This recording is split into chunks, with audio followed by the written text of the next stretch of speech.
Good morning, my dear students.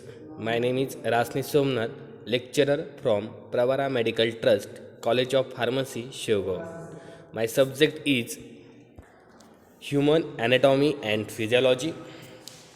Today I am going to discuss with a new point in previous lecture, like that blood coagulation. So the chapter the starting the blood and it's a part number 5 are described in today. What is the blood? Blood are the it's a specialized connective tissue in which circulate in a closed system of blood vessels. In adult man of around 17 kg, the volume of blood is about 5600 ml, that is 8% of the total body weight. And the temperature of the blood is about 38 degrees Celsius, and the blood of pH is about only 7.4, is slightly alkaline in nature. This is the introductory part of the blood. In previous lecture, there are the 4 parts of the blood chapter. Today I am going to discuss with you the 5 number parts, that is the blood coagulation. Blood coagulation म्हणजे काय? Blood is considered as to be a tissue, and the plasma represent the intracellular material. Coagulation ही काय reaction आहे. Coagulation is a reaction of plasma to injury. When plasma come in a contact with foreign surface, fibers of fibrin are developed in it. जर plasma कॉन्टॅक्टमध्ये आला foreign सरफेसच्या foreign मटेरियलच्या, तर automatically fibres of fibrins are the develop in the body. They form a network in which cell get entangled to form a clot. Blood coagulation म्हणजे काय, तर blood clotting होणे. ब्लड क्लॉटिंग म्हणजे काय, जर आपल्याला मायनर कट झाला हँड्सला, तिथून ब्लिडिंग होणार असतं ब्लडचं, आणि जे काय ब्लडचं ब्लिडिंग आहे ते काही काळानंतर लगेच स्टॉप होतं. That's having a process non as the blood coagulation. काही काळानंतर ते ब्लड कॉग्युलेट जे ब्लड क्लॉटिंग होणार किंवा ते ब्लिडिंग आहे ब्लडची ती स्टॉप होणार automatically by body by using various factors. So that process called as the blood coagulation. The clot tend to stick to the injured surface of blood vessels and finally may seal the puncture and stop the bleeding. म्हणजे जिथपासून आपल्याला जी काही injury झाली एखाद्या हँड्सला असेल किंवा फिंगर्सला असेल, तर जी काही इंजुरी झाली ब्लड व्हेसलच्या, तिथे काय केलं जातं, त्याला जे काय पंक्चर झालं त्याला सील केलं जातं आणि त्याला स्टॉप दी ब्लिडिंग. त्यामुळे काय होते, ब्लिडिंग जी आहे ती स्टॉप होते. ह्या प्रोसिजरला म्हणलं जातं blood coagulation. About 12 coagulation factor are present in the circulating plasma. आपल्या पूर्ण ब्लड बॉडीमध्ये काय आहेत about 12 coagulation factors are present in the circulating plasma. हे 12 काय आहेत कॉग्युलेशन फॅक्टर्स की ज्यामुळे ब्लड क्लॉटिंग होण्यासाठी मदत करतात. असे हे 12 फॅक्टर्स आहेत, ते आपल्याला बघायचे आहेत. अंडर नॉर्मल सर्क्युलेशन, जे काय नॉर्मल सर्क्युलेशन चालू असतं त्यावेळेस हे सर्व फॅक्टर हे इनॅक्टिव्ह फॉर्ममध्ये असतात. All this factor are in a inactive form. जर आपल्या बॉडीला इंजुरी झाली, कट झाला, small cuts, minor cuts into the finger, that having presence or active all these coagulation factor. These factors are activated with the injury and a series of reactions occur with the activation of this factor. जर आपल्या बॉडीला injury झाली, foreign material सरफेसवर attach झाले, तरच हे factors activate होतात. मग हे फॅक्टर्स काय करत असतील, तर these activated factor help basic conversion of prothrombin to thrombin. हे जे काय फॅक्टर्स आहेत हे फॅक्टर्स मदत करतात की basic conversion of prothrombin to thrombin. आणि प्रोथ्रोम्बिनपासून थ्रोम्बिनला कन्व्हर्ट केल्यानंतर हे जे काही थ्रोम्बिन आहे, thrombin in a turn converts soluble fibrinogen to insoluble fibrin network. काय होते, फर्स्टली प्रोथ्रोम्बिनपासून थ्रोम्बिनचं कन्व्हर्जन होणार, थ्रोम्बिनपासून कन्व्हर्ट होणार सोल्युबल फायब्रिनोजन, त्यानंतर it convert into insoluble fibrin network and which is stabilise by the fibrin stabilising factor. आणि ब्लडमध्ये अजून काय एक फॅक्टरचं नाव फायबर स्टॅबिलायझिंग फॅक्टर आहे, तो याला स्टॅबिलाइज करतो and to form a clot.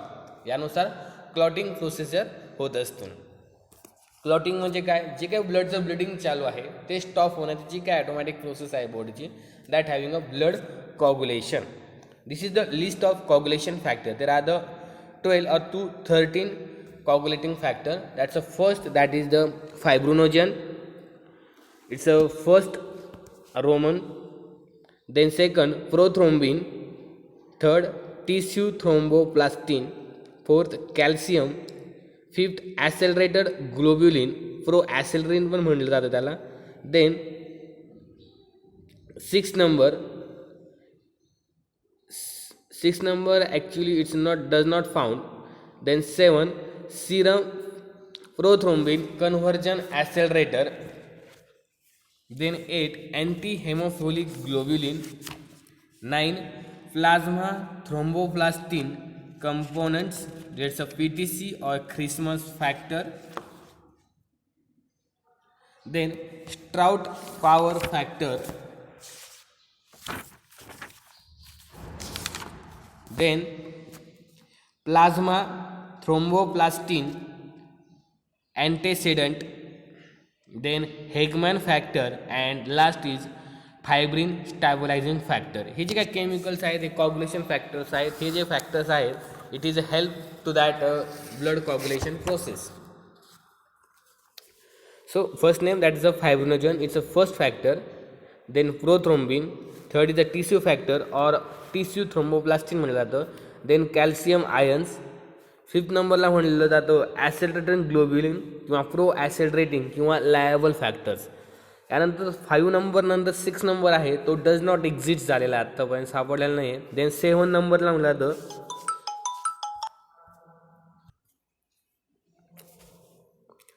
7 number stable factor, that's also having known as serum prothrombin conversion accelerator or SPGA. Then 8 number anti-hemophilic globin or it is also known as anti-hemophilic factor A. त्यानंतर 9 नंबरला म्हटलं जातं Christmas factor. Christmas factor म्हटलं जातं किंवा anti haemophilic factor बी सुद्धा म्हटलं जातं. आणि जे काय 10 नंबर आहे त्याला म्हटलं जातं स्टॉट फॅक्टर. 11 आणि 12 नंबरला म्हटलं जातं anti haemophilic factor C and anti haemophilic factor D और it is also known as 11 number Hageman factor and last that is the 12 number fibrin stabilising factor. Then blood coagulation. The platelets are not included in the list of coagulation factor. जे काय main प्लेटलेटचं काम आहे, जसे आपल्या ब्लडमध्ये RBC present आहेत, WBC present आहेत आणि third platelets present आहेत. तर RBCचं काम आहे की ऑक्सिजन ट्रान्सपोर्ट करायचं आहे, WBCचं काम आहे की फाईट अगेन द बॅक्टेरिया और व्हायरसेस और फॉरेन मटेरियल्स अँड प्लेटलेटचं काम आहे की कॉग्युलेशन. पण ह्या कॉग्युलेशन फॅक्टर्समध्ये प्लेटलेट्स येत नाहीत. Platelets are not included in the list of coagulation factor. Thromboplastin and thrombin are intermediate products of clotting mechanism and are not normally present in the circulation. Thromboplastin आणि thrombin हे दोन एक महत्त्वाचे intermediate product आहेत क्लॉटिंगच्या मेकॅनिझमसाठी, पण हे normally सर्क्युलेशनमध्ये प्रेझेंट नसतात. It's having activated then after that injury of the blood vessel और injury to the body. Then activation of these thromboplastin and thrombin are the intermediate products of clotting mechanism and are not normally present in the circulation. The mechanism of clotting involve the three main steps. नेमकी actually mechanism काय आहे की blood clotting होते, नेमकी त्याची procedure कशी आहे, तर 1 by 1 ते आपल्याला बघायचे आहे. तर पहिल्यांदा ज्यावेळेस ब्लडची क्लॉटिंग होते त्यावेळेस फर्स्टली ज्यावेळेस आपल्याला ब्लिडिंग होईल किंवा एखाद्या टिश्यूला इंजुरी होईल त्यावेळेस ॲटोमॅटिकली फॉर्मेशन ऑफ प्रोथ्रोम्बिनेज ही फर्स्ट स्टेप राहील त्याची. ब्लड क्लॉटिंगची फर्स्ट स्टेप कोणती असेल? Formation of prothrombinase. मग प्रोथ्रोम्बिनेज केमिकल तयार झाल्यानंतर दुसरी स्टेप आहे conversion of prothrombin to thrombin. Second step काय आहे? Conversion of prothrombin to thrombin. And third step conversion of soluble fibrinogen to insoluble fibrin threads and forming a clot. असे हे 3 mechanisms आहेत की ज्यानुसार ब्लड क्लॉटिंग होत असतात. 1 by 1 आपण ते डिस्कस करूया. तर फर्स्ट आहे फॉर्मेशन ऑफ प्रोथ्रोम्बिनेज. तर formation of prothrombinase several of the clotting factors present in the blood plasma.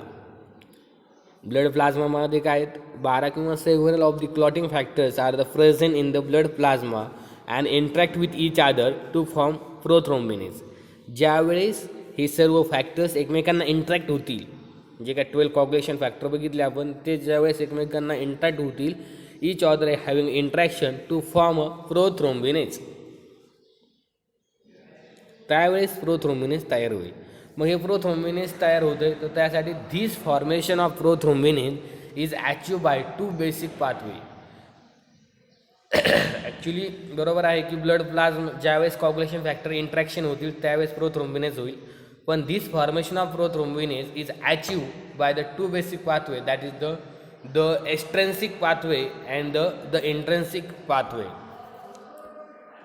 एक्स्ट्रेन्सिक pathway आणि इंट्रेन्सिक पाथवे हे 2 पाथवेनीच प्रोथ्रोम्बिनेज तयार होत असतं. ते आता 1 बाय 1 आपण स्टेपमध्ये बघूया.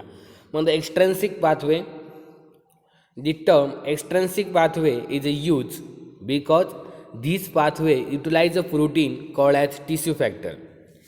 हे जे काही एक्स्ट्रेन्सिक पाथवे आहे it's use because this pathway utilise of the protein and that protein called as the tissue factor from outside the blood, specifically from the interstitial compartment. So the tissue factor leak from the tissue into the blood and activate. Actually mechanism कसं आहे ते आता आपण बघूया की ज्यानुसार blood clotting होते किंवा प्रोथ्रोम्बिनेजचं पहिल्यांदा आपल्याला फॉर्मेशन करावं लागेल तरच ब्लड क्लॉटिंग होईल. प्रोथ्रोम्बिनेज तयार करण्यासाठी त्याच्यासाठी 2 प्रकार आहेत, 2 पाथवेचा. एक म्हणजे एक्स्ट्रेन्सिक पाथवे, दुसरा म्हणजे इंट्रेन्सिक पाथवे. आता एक्स्ट्रेन्सिक पाथवेमध्ये काय, जर टिश्यू फॅक्टर लीक झाला किंवा टिश्यूला काहीतरी इंजुरी झाली आणि त्यामधून ब्लड बाहेर येते किंवा ब्लिडिंग होते, त्यावेळेस पहिल्यांदा ॲक्टिव्हेट द फॅक्टर नंबर 7, म्हणजे जो काय 7 नंबरचा फॅक्टर आहे म्हणजे स्टेबल फॅक्टर ब्लडमधला, तो ॲक्टिव्हेट होईल. कसा, in the presence of calcium ion. त्या ॲक्टिव्हेट होण्यासाठी किंवा ॲक्टिव्हेट झाल्यानंतर तो कॅल्शियम आयनसोबत प्रेझेन्स राहतो आणि त्यानंतर दुसरी स्टेप करतो, ती म्हणजे काय, म्हणजे फर्स्ट पाथवे काय बघा, एक्स्ट्रेन्सिक पाथवे आहे. आणि एक्स्ट्रेन्सिक पाथवे हा यूज केला जातो कारण की का, त्यामध्ये प्रोटीन युटिलाइज केला आहे आणि त्यालाच म्हणला तर टिश्यू फॅक्टर. मग नेमकी काय करत असेल, हा एक्स्ट्रेन्सिक पाथवेनुसार आपला प्रोथ्रोम्बिनेज फॉर्मेशन करायचं आहे. तर त्यावेळेस फर्स्टली टिश्यू लीक झाला किंवा टिश्यूला इंजुरी झाली तर ॲटोमॅटिक बॉडी काय करते, activate the factor number 7 in the blood and in presence of calcium ion. Calcium आयनच्या साह्याने फॅक्टर नंबर 7 हा ॲक्टिवेट होते. Then activated factor 7 in presence of calcium ion activated factor 10. हे कोणते फॅक्टर्स आहेत, जे आपण कॉग्युलेशन फॅक्टर बघितले 12, त्यातले हे नावं फक्त आपण रोमनमध्ये घेतले आहेत. म्हणजे ॲक्टिव्हेटेड फॅक्टर 7 म्हणजे कोणता, stable factor in presence of calcium ion, it activated the factor number 10, म्हणजे स्ट्रॉट फॅक्टर ॲक्टिव्हेटेड झाला. ॲक्टिव्हेटेड फॅक्टर एक्स म्हणजे Stuart factor combining with factor 5 म्हणजे labile factor in presence of factor 4 calcium ion to form active enzyme prothrombinase. ही जी काही reaction झाली, ह्या रिॲक्शननुसार एक बाय प्रोडक्ट मिळेल, म्हणजे कोणता, एक एन्झाईम मिळेल to form active enzyme prothrombinase. ह्या सर्व प्रोसिजर झाल्या तरच आपल्याला प्रोथ्रोम्बिनेज एन्झाईम मिळेल. कसं झालं बघूया आपण ही रिॲक्शन. पहिल्यांदा टिश्यू फॅक्टर आहे, टिश्यू फॅक्टर 3rd नंबरला आहे, बरोबर. फॅक्टर नंबर 3 तो अगोदर ॲक्टिवेट होईल. त्यानंतर फॅक्टर नंबर 7 ॲटोमॅटिकली ॲक्टिव्ह होईल, stable factor in the presence of calcium ion activated factor 7.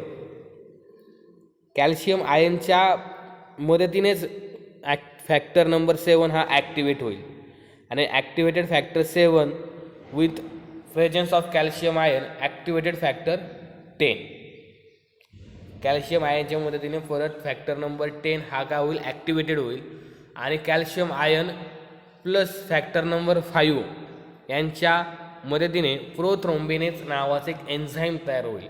तर काय काय झालं, पहिल्यांदा प्रोथ्रोम्बिनेजचं फॉर्मेशन करायचं आहे, त्यानंतर थ्रोम्बिन होईल, कारण की prothrombinase is the enzyme for the conversion of the to thrombin.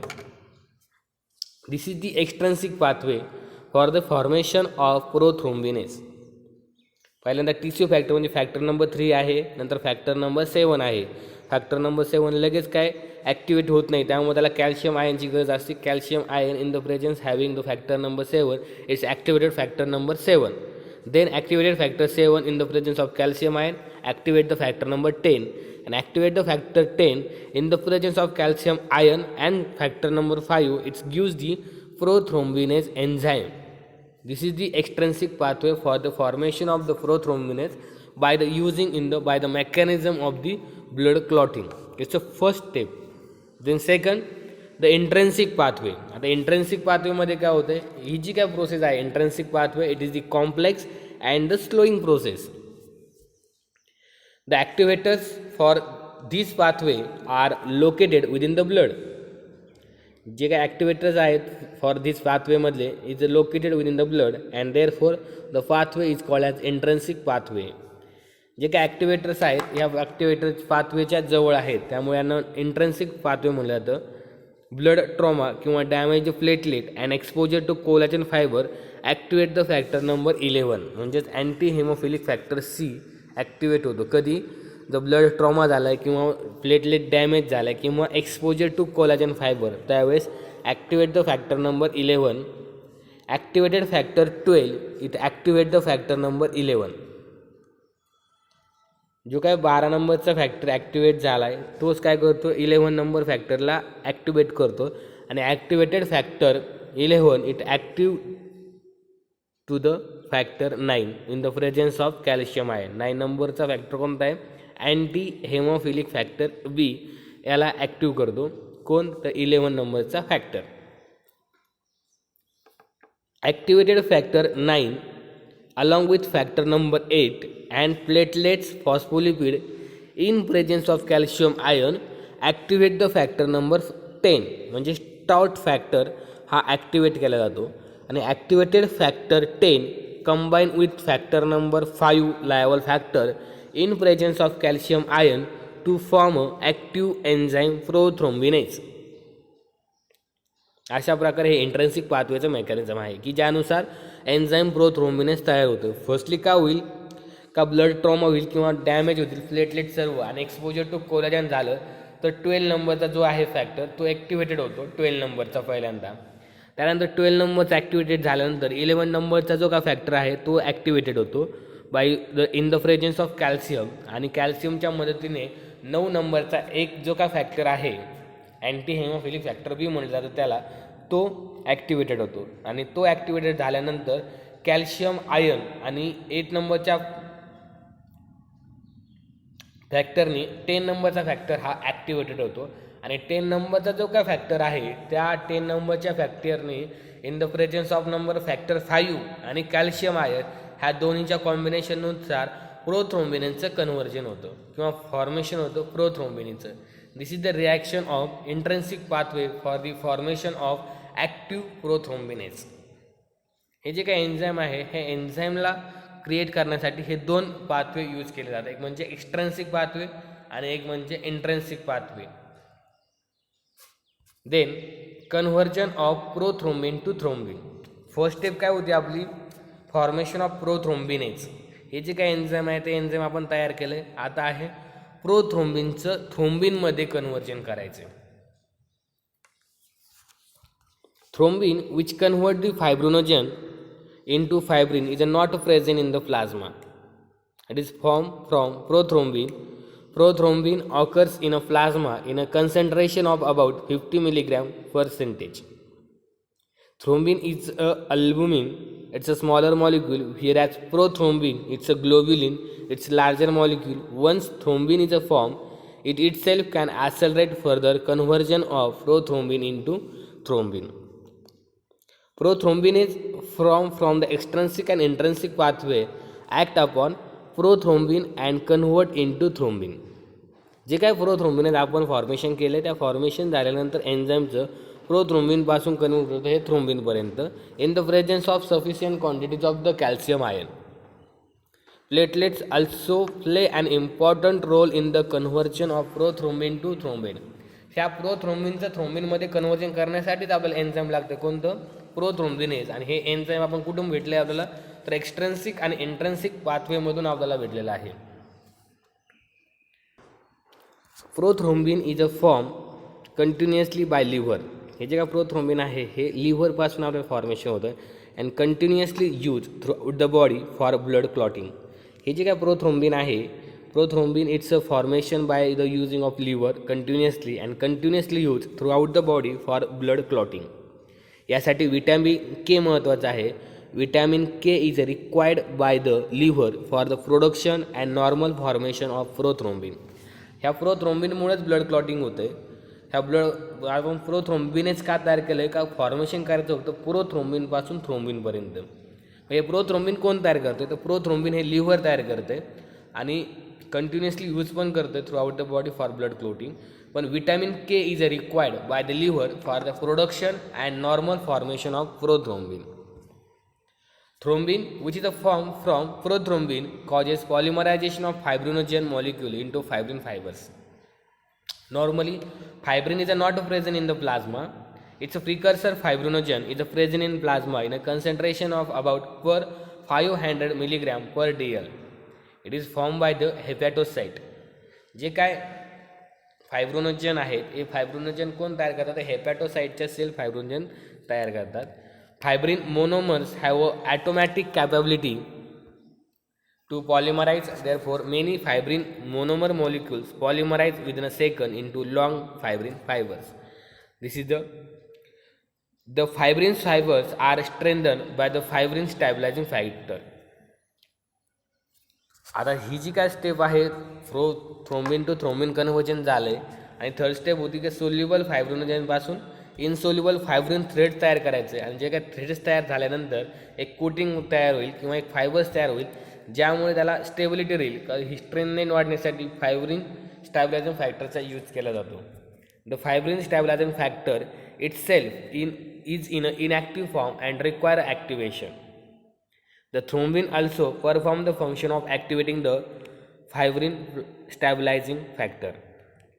Thrombin स्वतः काय करते, थ्रोम्बिनचं फंक्शन आहे की ॲक्टिवेट करायचं आहे फायब्रिन स्टॅबिलायझिंग फॅक्टरला आणि फायब्रिन स्टॅबिलायझिंग फॅक्टर जर ॲक्टिव्ह झाला तो काय करतो, जे काय फायबर्स आहेत, जे काय फायबरचं नेटवर्क तयार होऊन ब्लड क्लॉट होणार आहे त्यांना स्ट्रेंथनिंगचं काम करण्याचं काम ह्या फायब्रिन स्टॅबिलायझिंग फॅक्टरचं आहे.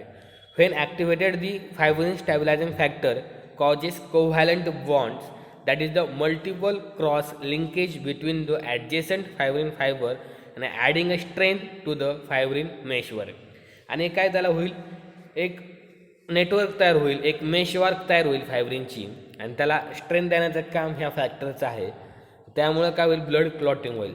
फायब्रिनोजन प्लस थ्रोम्बिन, एक फायब्रिनोजन नावाचं जे काय फॅक्टर आहे फर्स्ट नंबरचं, हे थ्रोम्बिनसोबत कम्पॅक्ट होईल, फायब्रिन मोनोमर्स तयार होईल आणि फायब्रिन मोनोमर्स तयार झाल्यानंतर polymerise to give the long fibre of fibrin आणि ह्या लॉंग फायबर ऑफ फायब्रिनमुळं एक नेटवर्क तयार होईल, एक मेशवर्क तयार होईल आणि त्यामुळे ब्लडचं ब्लिडिंग जे आहे ते स्टॉप होईल. Then blood clot, blood cells, platelets and plasma are entrapped in strengthen fibrin fibres. हे जे काय फायब्रिन फायबर्स आहेत यांना स्ट्रेंथन करण्यासाठी ब्लड सेल्स पण काम करतात, प्लेट सेल्स पण काम करतात आणि प्लाझ्मा पण काम करतो की ह्या फायब्रिन फायबरला स्ट्रेंथ अप करण्यासाठी. This fibrin fibre attach to the damage surface of blood vessel. हे फायब्रिन फायबर कुठे अटॅच होतात, जिथं आपलं ब्लिडिंग झालं, जिथं डॅमेज झालं ब्लड व्हेसल तिथं त्यांना अटॅच होतात. And this composite is called as blood clot. आणि त्यामुळे काय होते, ब्लडचं क्लॉट होतं, एक फायबर नेटवर्क तयार होते. A few minutes after formation of blood clot, it begins to contract and most of the fluid is exposed off. आणि त्या फ्लुइडला म्हटलं जातं is called as serum because of all its fibrinogen and other clotting factor are removed.